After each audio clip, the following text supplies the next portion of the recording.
How's it going, guys? Caleb Sumrall, Bassmaster Elite Series Pro. I'm from Louisiana, and there's one thing, I don't know if you knew about me, but I like throwing a frog. Everywhere I go all over the country, I always have a frog tied on. My frog box never leaves my boat, and you know, it's one thing that's near and dear to my heart, and hopefully I can show you guys a few tricks that I do with my frogs on the water, in the boat, to help you be a better frog fisherman. Number one, hands down, is storage. You know, we spend a lot of money on these frogs, and you know, the number one thing is these legs are prone to deteriorate after getting hot, getting wet, getting hot, getting wet, put in the box.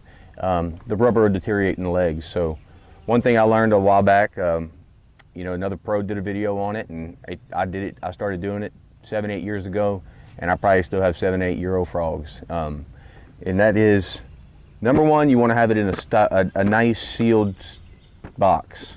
4-latch with a rubber gasket. This is a Spro box. It's a really good box. You really want something sealed.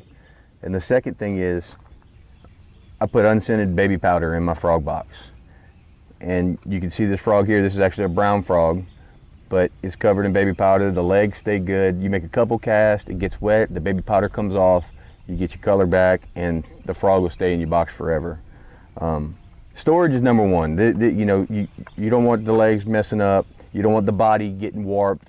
This keeps the body straight, the legs intact, and everything's good. Now, out of the storage bin, or out of the pack, there's a few tricks that I do to a frog to really, you know, get the action that I want out of the frog.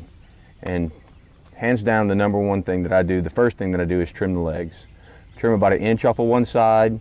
If I still feel like the other side's a little long, I might trim it, but that's about the length I want both my legs to be, you know.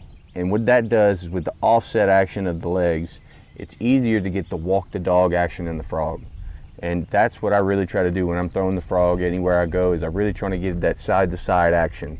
Especially if I'm target casting to brush, lay downs, you know, really tight to a bank line, and I want to keep that frog in the strike zone longer, I can just make that thing just sit there by a cypress tree, and that really helps. So keep that in mind when you pull a frog out the pack.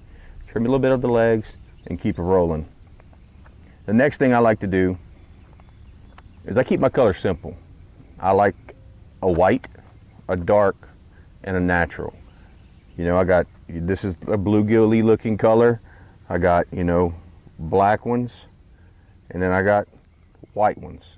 That's my 3 go-to colors anytime a frog's in my hands. Now, another thing is, you know, don't get stuck throwing the natural 60, the normal 60. This is a Spro Bronze popper, the 60.